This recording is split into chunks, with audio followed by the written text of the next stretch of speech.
महाभारत में एक ऐसे राजा हुए जिनकी जीतों ने भारत का नक्शा ही बदल कर रख दिया। लेकिन उनके एक फैसले ने पूरे साम्राज्य का भविष्य दांव पर लगा दिया। वो थे राजा पांडु, एक ऐसे विजेता जो अपनी नियति के एक अहम चौराहे पर खड़े थे। चलिए आज उनकी कहानी को करीब से समझते हैं।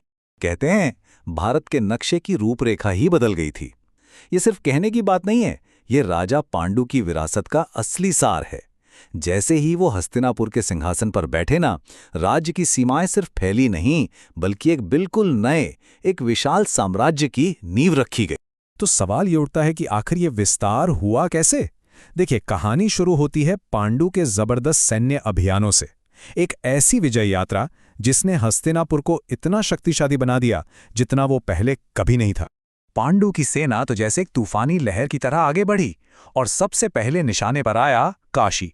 काशी ने हस्तिनापुर की सत्ता मानने से साफ इनकार कर दिया था। तो फिर क्या था, उन्हें पांडु के बाणों के आगे झुकना ही पड़ा। काशी के बाद बारी आई अंगदेश की। अब पांडु की बढ़ती हुई शक्ति के सामने भला वो कैसे टिक पाते? फिर नंबर लगा कलिंग का। उन्होंने भी पांडु की जीत का झंडा स्वीकार कर लिया। और आखिर में शक्तिशाली मगध भी हार गया। मतलब एक के बाद एक इन सभी राज्यों ने यह साबित कर दिया कि उस दौर में पांडु से बड़ी सैन्य शक्ति कोई नहीं थी। लेकिन जानते हैं, हर लड़ाई सिर्फ हथियारों से नहीं जीती जाती।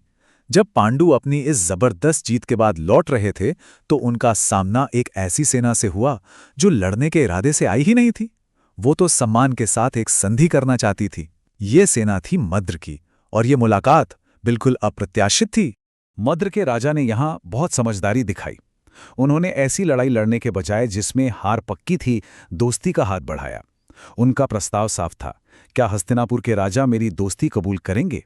अगर नहीं तो हम आखिरी सांस तक लड़ने को तैयार हैं। ये एक चुनौती भी थी और एक राजा का दूसरे राजा को दिया गया सम्मान भी। पांडु ने ये दोस्ती का प्रस्ताव मान लिया, पर मद्र के राजा ने इस रिश्ते को सिर्फ बातों तक नहीं रखा। उन्होंने एक ऐसा तोहफा दिया जो इन दो राज्यों को हमेशा के लिए एक कर देता, और वो तोहफा था उनकी अपनी बहन माद्री का हाथ। और यहीं पांडु का असली चरित्र दिखता है।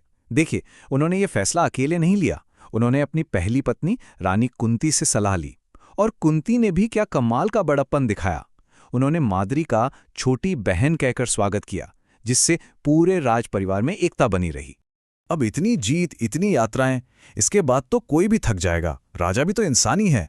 तो अब कहानी का रुख मुड़ता है हस्तिनापुर के दरबार की तरफ, जहां पांडु की सेहत और राज्य के भविष्य को लेकर एक बहुत जरूरी चर्चा छिड़ चुकी थी।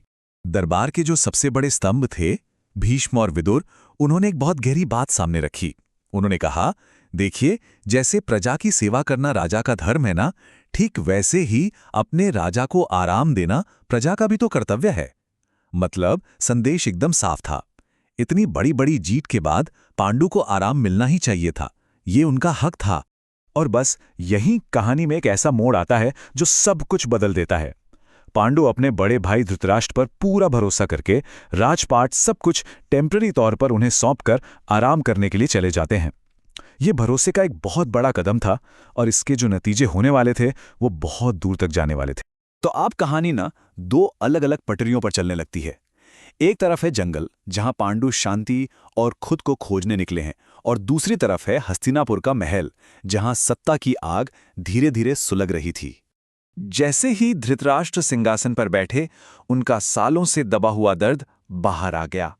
वो मानते थे कि सबसे बड़े बेटे होने के नाते ये सिंहासन तो हमेशा से उनका ही था। अब जो मिला है वो तो बस एक अमानत है। उन्हें लगता था कि उनके अंधेपन ने ही उनसे उनका जन्म का हक छीन लिया था।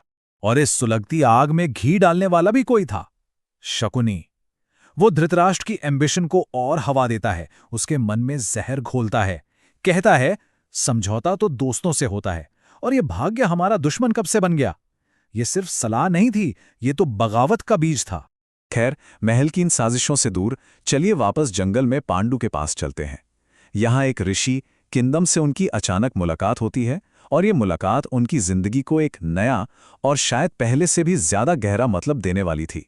ऋषि ने पांडु को 3 ऋणों के बारे में बताया। मतलब वो 3 गहरी जिम्मेदारियां जो हर इंसान को मरने से पहले पूरी करनी ही चाहिए। अब एक राजा के तौर पर पांडु ने तो न जाने कितने कर्तव्य निभाए थे, लेकिन ये जो ज्ञान उन्हें मिला ना, ये उनकी जिंदगी की दिशा ही बदलने वाला था। तो ये 3 ऋण कौन से थे? पहला, देव ऋण, जो दान पुण्य से चुकता है। दूसरा, ऋषि ऋण, जो ज्ञान हासिल करने से चुकता है।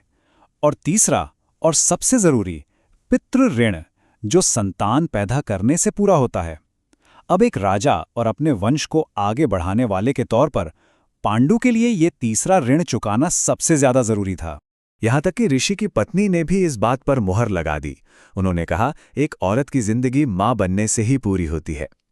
इन शब्दों ने पांडु और उनकी रानियों को एक नया कर्तव्य दे दिया था। उन्हें आगे का रास्ता साफ नजर आने लगा था। तो सोचिए, एक तरफ पांडु जंगल में अपने वंश को बचाने का धर्म निभा रहे हैं, लेकिन हस्तिनापुर में क्या चल रहा है? वहां सत्ता की बागडोर एक ऐसे भाई के हाथ में है जो खुश नहीं है, जिसकी अपनी महत्वाकांक्षाएं हैं। तो सबसे बड़ा सवाल अब ये है, क्या ये सत्ता कभी वापस लौटाई जाएगी, या फिर यहीं से उस महाविनाश की नींव रखी जा रही है जिसे दुनिया महाभारत के नाम से जानेगी?